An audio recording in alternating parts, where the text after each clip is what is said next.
Welcome to kitchen arcade. இன்றைக்கி நம்ம என்ன ரெசிபி பார்க்க போகிறோம்னா ரோட்டு கடை காளான் மசாலா. இதை எப்படி செய்கிறதுன்னு பார்க்கலாம். வீடியோக்குள்ளே போகிறதுக்கு முன்னாடி மறக்காமல் சேனலை சப்ஸ்கிரைப் பண்ணிக்கோங்க. பெல் பட்டனை கிளிக் பண்ணி ஆளுங்கிற ஆப்ஷனை செலக்ட் பண்ணிக்கோங்க. அப்போ தான் எல்லா வீடியோஸ்க்கும் நோட்டிஃபிகேஷன் வரும். இப்போ ரெசிபியை ஸ்டார்ட் பண்ணலாம். வீடியோ ஸ்கிப் பண்ணாமல் பாருங்கள். அப்போ தான் சுவையான காளான் மசாலா செய்ய முடியும். நான் முட்டைக்கோஸை பொடி பொடியாக நறுக்கி 1 கப் அளவு எடுத்திருக்கேன். இது கூட 2.5 டேபிள் ஸ்பூன் மைதா மாவு, 1/2 டேபிள் ஸ்பூன் சோள மாவு, காரத்துக்கு தேவையான அளவு மிளகாத்தூள், உப்பு, 1/2 ஸ்பூன் கரம் மசாலா, இது எல்லாத்தையும் போட்டு நல்லா மிக்ஸ் பண்ணிக்கலாம். தண்ணி சேர்க்காமல் முதல்ல மிக்ஸ் பண்ணிக்கணும். அதுக்கப்புறமா கொஞ்சம் கொஞ்சமாக தண்ணி சேர்த்து போண்டா மாவு மாதிரி பிசைஞ்சு எடுத்துக்கணும்.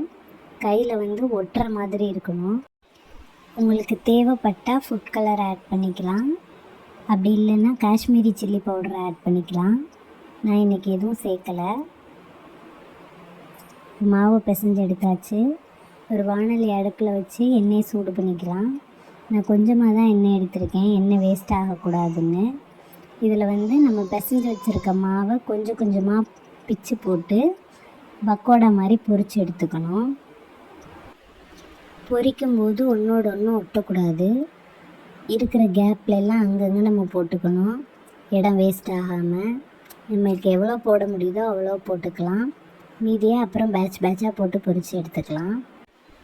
நம்ம எல்லாருக்குமே காளான் மசாலா சாப்பிட ரொம்ப பிடிக்கும். அடிக்கடி சாப்பிட்டாலும் சாப்பிட்ணும் போலவே இருக்கும். ஆனால் வெளியில் போய் சாப்பிட்ணுங்கிறதுனால நம்ம சாப்பிட மாட்டோம், ஹெல்த்தியாக இருக்காதுன்னு. நம்ம வீட்டிலே செஞ்சு சாப்பிட்டதுனால நம்ம சுத்தமாகவும் செய்யலாம், எண்ணெயெல்லாம் கம்மியாக யூஸ் பண்ணலாம். அதனால் நம்ம அடிக்கடி கூட சாப்பிட்லாம், குழந்தைங்களுக்கும் கொடுக்கலாம். எல்லார் வீட்லேயும் அடிக்கடி முட்டைக்கோஸ் வாங்குவோம். ஆனால் ஃபுல்லாக ஒரே டைமில் நம்ம சமைக்க மாட்டோம். அது பாதி வச்சுருந்தோம்னாலும் அது ஃப்ரெஷ்ஷாக இருக்காது. அந்த டைமில் நிறைய இந்த மாதிரி செஞ்சோன்னா அந்த காயும் நம்ம சாப்பிட்ட மாதிரி இருக்கும், வீட்டில் ஹெல்த்தியான ஸ்நாக்ஸ் சாப்பிட்ட மாதிரியும் இருக்கும். இப்போ ஓரளவுக்கு வெந்துருச்சு. நல்லா கிறிஸ்பி ஆகிற வரைக்கும் பொரித்து எடுத்துக்கலாம். நல்லா ரெட் கலராக வந்துருச்சு. இது எல்லாத்தையும் எடுத்து தனியாக ஒரு பாத்திரத்தில் வச்சுக்கலாம். இதே மாதிரி மீதி இருக்கிற முட்டைக்கோஸையும் பொரித்து எடுத்துக்கலாம். 2 பேட்சாவோ 3 பேட்சாவோ எவ்வளோ இருக்கோ அதுக்கேற்ற மாதிரி பொரித்து எடுத்துக்கலாம்.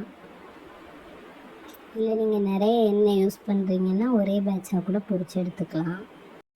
இதை எடுத்து சின்ன சின்ன பீஸாக பிச்சு வச்சுக்கணும். நம்ம பொரித்தபடியே வைக்கக்கூடாது.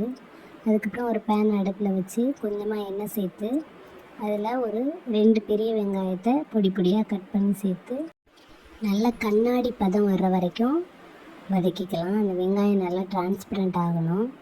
அதுக்கப்புறம் இஞ்சி பூண்டு பேஸ்ட்டு ஒரு 1/2 ஸ்பூன் அளவு சேர்த்து அதையும் வதக்கிக்கலாம். காரத்துக்கு ஏற்ற மாதிரி ஒரு 2 பச்சை மிளகாயை சின்ன சின்ன பீஸாக கட் பண்ணி அதையும் வதக்கிக்கலாம். கருவேப்பிலை சேர்த்து வதக்கிக்கலாம். நம்ம ஒவ்வொரு இன்க்ரீடியன்ட் சேர்க்கும் போதும் கொஞ்சம் கொஞ்சம் வதக்கிட்டே இருக்கணும். தக்காளியை நான் தோலை எடுத்துகிட்டு மசிச்சு வச்சுருக்கேன். அதில் 1 டேபிள் ஸ்பூன் அளவு சேர்த்துருக்கேன். காரத்துக்கு ஏற்ற மாதிரி மிளகாத்தூள் சேர்த்துக்கலாம். கொஞ்சமாக ஃபுட் கலர் சேர்த்துருக்கேன். 1 ஸ்பூன் அளவு மல்லித்தூள், கொஞ்சம் கரம் மசாலா 1/2 ஸ்பூன் அளவு, கொஞ்சமாக மஞ்சத்தூள், இது எல்லாத்தையும் சேர்த்து நல்லா மிக்ஸ் பண்ணிக்கலாம். மிக்ஸ் பண்ண பிறகு கொஞ்சமாக தண்ணி சேர்த்து இதை நல்லா கொதிக்க விடணும். இந்த மசாலாலாம் பச்சை வாடை போகிற வரைக்கும் கொதித்ததுக்கப்புறம் ஒரு 1/2 ஸ்பூன் அளவு கார்ன்ஃப்ளவர் மாவை கொஞ்சமாக தண்ணியில் மிக்ஸ் பண்ணி அதையும் சேர்த்து கொஞ்சம் கெட்டியாகிற வரைக்கும் கொதிக்க வைக்கணும். இந்த மாவு சேர்த்தோன்னே நம்ம மிக்சர் கெட்டியாக ஆரம்பிச்சிடும். கொஞ்சம் கெட்டியான பிறகு நம்ம பிச்சு வச்சுருக்கிற காளான் ஃப்ரை, அதாவது முட்டைக்கோஸ் ஃப்ரையை அதில் சேர்த்துக்கலாம். அதை சேர்த்து கிளறி விட்டு கொஞ்சம் கெட்டியாக வந்தோடனே ஸ்டவ் ஆஃப் பண்ணிடலாம்.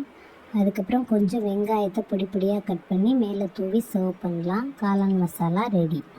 இந்த ரெசிபியை நீங்களும் வீட்டில் ட்ரை பண்ணி பாருங்கள்.